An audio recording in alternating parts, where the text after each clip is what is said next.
Hi, this is Majinoni, and here's my review for Justice League Generation Lost 18 and Green Arrow number 8. I'm going to do Green Arrow first. Personally, I love this cover. It's really simple, and it's a great pose too. Great art. Now, this is actually, I really enjoyed this issue a lot.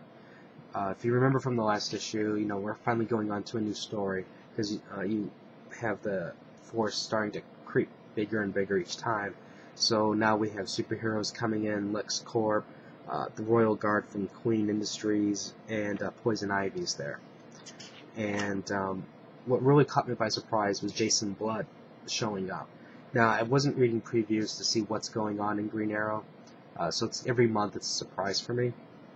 So when I saw him, I was very excited because that can only mean the Demon has arrived. And he is probably one of my favorite DC characters overall. He's like twisted, he's evil, and he speaks in prose. And I feel sorry for any writer who has to deal with him because he's got to be really difficult to write for. And personally, I love this two-page spread here. I mean, especially with the fire coming out of his mouth. It's awesome. Now, Jason Blood's in real trouble because if you remember the character of the Demon, basically what happens is, and I know his name, I'm just not pronouncing it because I can never pronounce it. But anyways, they're basically the same person. When the Demon appears, Jason goes away. When the Demon goes away, Jason comes out. And the Demon wants to kill Jason, basically drag him to hell type thing. So obviously it's a very frustrating relationship for him. So something happened. They went into the forest and it separated them. Now, it's actually kind of comical trying to watch the Green Arrow fight him, because there's just no way that something like that's ever going to happen. Now, there's also some really great panels, like with the fire here. You have arrows trying to go into his mouth, and he's just burning it away, and it's just for me, it was really great fun. Sorry about that. I'm still recovering from my cold. Now, what we also have, which is really, really important, is a little bit more of an idea of what's going on with, what's his name? I forgot his name now. But, that guy who believes he's a knight. Anyways, he basically sees some guys coming in to the forest that are, he perceives them as trying to destroy it. So he attacks them. Superheroes gets involved, and when he goes outside of the forest, he's getting mental flashbacks and images of his other life. So now we're finally getting a teaser as to what's going on. And then when Green Arrow comes back to save him, the forest wraps around him to protect him. And when the heroes go to chase after him, the forest basically expels them.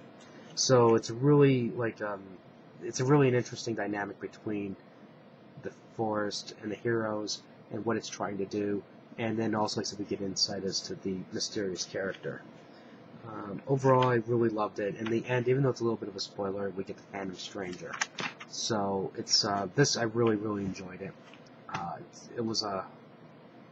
This is probably one of my favorite issues for Green Arrow so far.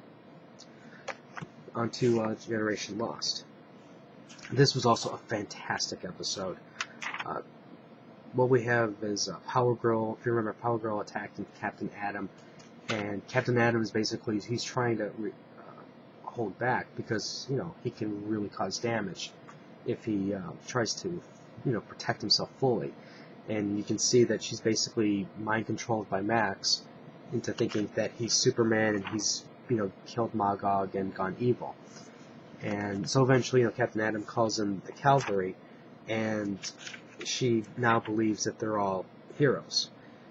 Now, the only problem I have with this panel is, and maybe this is I can't even say it's perspective, but, obviously we have these two matching up, these two matching up, these two match up, and now we have Fire matching up with Superman and Captain Atom matching up with Supergirl. They probably should have flipped that. But overall, this was like just a fantastic episode. We got some more torture going on with Blue Beetle. I really feel sorry for the guy because, you know, he's a new superhero and he's already getting tortured by Max. What the really, really important thing about this issue here is they're finally able to break Max's control. And now they have a very powerful ally on their side. Once we know that they can break his control, then that means they can go to Batman, and then that will be the key right there, if they can get Batman. Because then everybody else will eventually fall in line, and he'll figure out, well, these guys aren't the greatest in terms of intelligence. Batman can figure out a way to stop Max. Overall, this was really, really a turning point for me. We're moving the issues in a very positive direction. We're actually getting somewhere, and I really, really enjoyed this very much. If you have any comments or questions, let me know. Rate the video up or down, let me know what you think. And I'll have more reviews up later. So until next time.